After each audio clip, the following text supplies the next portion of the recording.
Welcome back. It is the Buckmaster Show on AM 1030, Tucson's voice for trusted local news and talk.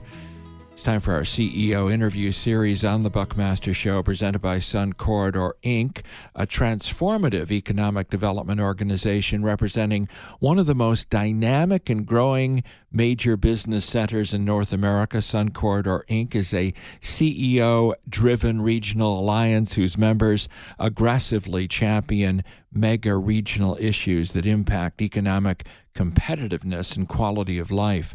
The organization has helped to drive significant business investment into Tucson and southern Arizona through primary job creation, resulting in an economic impact of nearly $25 billion. That's billion with a B, and 155 company locates and expansions supporting more than 44,000 jobs. For more information, visit suncorridorinc.com. Joining me in studio, Mary Jacobs is here. Mary is the town manager for Oro Valley. Mary, how are you?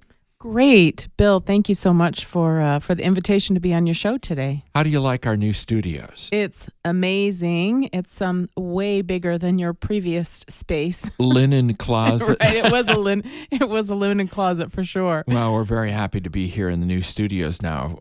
Been in here a little over a week.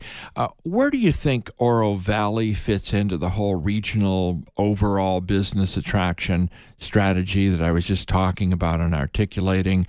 How this huge impact so far, lots of jobs impacted. Where's Oro Valley in the picture?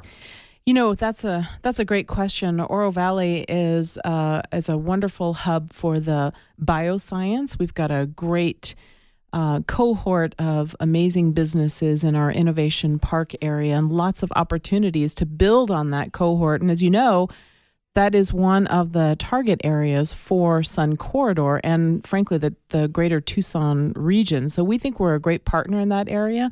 We also have several defense contractors, defense firms in Oro Valley, and we think we're a great location for future expansions. As you know, Honeywell is right off of Oracle Road, just outside the town limits, but right in the midst of the town of Oro Valley. We've got a couple of other contractors. But one other really exciting area that we're thrilled about is the future opening of the Veterinary College that the University of Arizona is in the midst of doing. And they will have their first cohort starting, their first students in the fall of 2020. And so the opportunities to bring in businesses that are related in that biosector and the veterinary science, I think there's just an amazing opportunity. We're working very closely with Sun Corridor on different business leads. Where is that veterinary center going to be located specifically? Specifically it is north of the where the El Conquistador resort is, off of Oracle on the east side. So it's in a business park in a building that the University of Arizona has owned for some time, and they're renovating it. They've now hired a new dean. They have to finish getting their final accreditation, but they feel very confident about it. Being a huge animal welfare advocate, I am so glad that we're getting that vet school. We're thrilled. We really need it. Yes. There's a shortage of vets. Our own Pima County Animal Center has a shortage right now. They've been looking for a vet, so there's really a huge need there. Absolutely. You've been with Oro Valley as the town manager now for 18 months. A little bit about your background. Where did you start in municipal government? Well, before this position, I spent the last 17 years as the assistant city manager in Sierra Vista. So, came from what really is a military town with the largest military installation in the state of Arizona. So Oro Valley is a little bit different. And then prior to that, I was an assistant town manager for a community on Cape Cod in Massachusetts.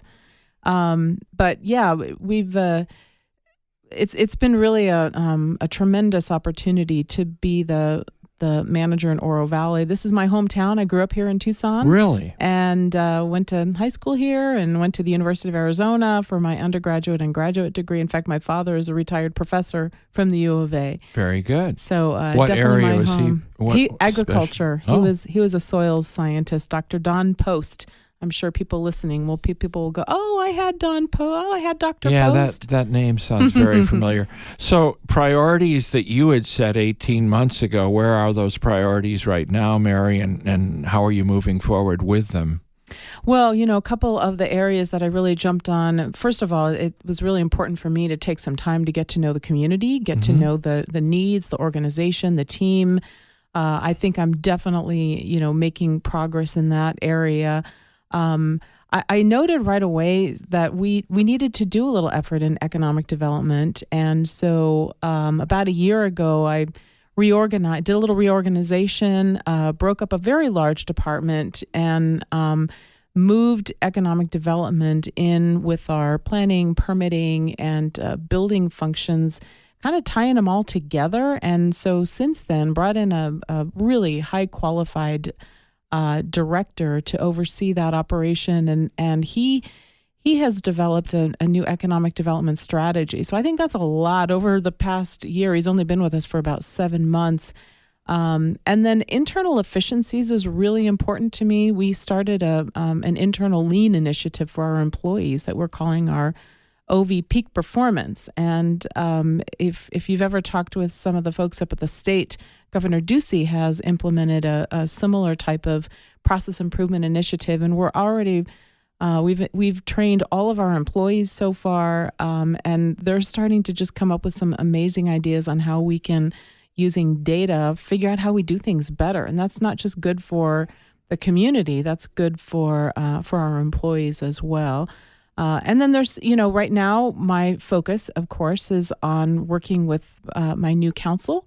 And so we just completed a 2-day strategic planning retreat with them, get their strategic direction, and we'll be including their priorities in the upcoming budget. Yeah, we had Mayor Winfield on the program Tuesday, and he said it's a learning curve, but you've got a new mayor and 3 new council members, so they are getting up to speed as we speak. They sure I are. know you believe very strongly, as do I, in mentoring and supporting young people, and especially you've tried to support women in local government. How's that going?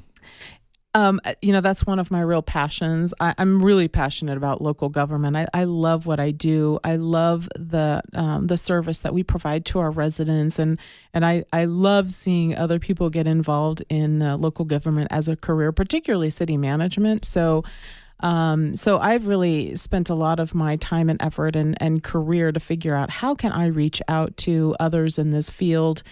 Particularly women. One of the areas that I noted, particularly at the city management level, is there aren't a lot of women at the city management level. And so I was on the board of the International City County Management Association, got involved in some women's mentoring issues there, and as well as the state association here. In fact, just next month, we're going to be establishing a women leading government chapter here in Southern Arizona, and we have nearly 100 women from the region in local government, that's regional and city government, participating. And I'm just really excited about what I can do to network these women together and support their careers in the future. We're speaking with Mary Jacobs, the town manager of Oro Valley. She's been in that position 18 months. You're on AM 1030. KVOI, Tucson's voice for trusted local news and talk. Mary, looking ahead, what are your goals for 2019? Obviously, my first priority is to make sure that I meet those expectations of the new council. So getting that direction from them was really important. They have they've made it clear that they do support continued focus on economic development, and so we've got a number of strategies that we'll be putting into that top priority for this coming 2 years. Things like recommending an incentive policy for the council consideration, looking at ways in which we can expand our primary sector job attraction, that kind of thing. And they're all on board with Sun Corridor. They are. Yes, I've gotten no pushback at all. They understand the importance of being a part of a regional network. And then, of course, our council right now is focused on wanting to take another look at the community center and golf course. So they're having a study session on Monday about that. And based on their direction, then we'll be taking a look and bringing back some new, fresh look and, kind of going from there.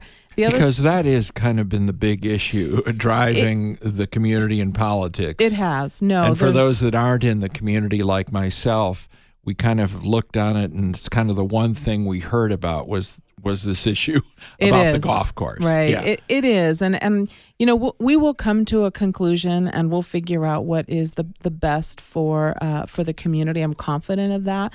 One of the things that the council is really interested in are those types of amenities and programs that really benefit the community. We plan to do a needs assessment of our parks and recreation. We want to really find out, what does our community want? What are they using? What's the utilization? How do we plan ahead and then eventually do a whole new master plan for our parks and rec, looking ahead at our future population as well. So those are all important. And then, of course, we've got a potential annexation of some state land that's under consideration right now, about 885 acres on the western edge of the town between Oro Valley and Marana. Mary Jacobs, Town Manager for Oro Valley. Thank you for coming in, Mary. Thank you so much. Appreciate being here today, Bill. This has been our Sun Corridor Inc.com CEO interview series. Want to thank Mary for coming in. For more information, visit suncorridorinc.com. We'll be right back on Buckmaster.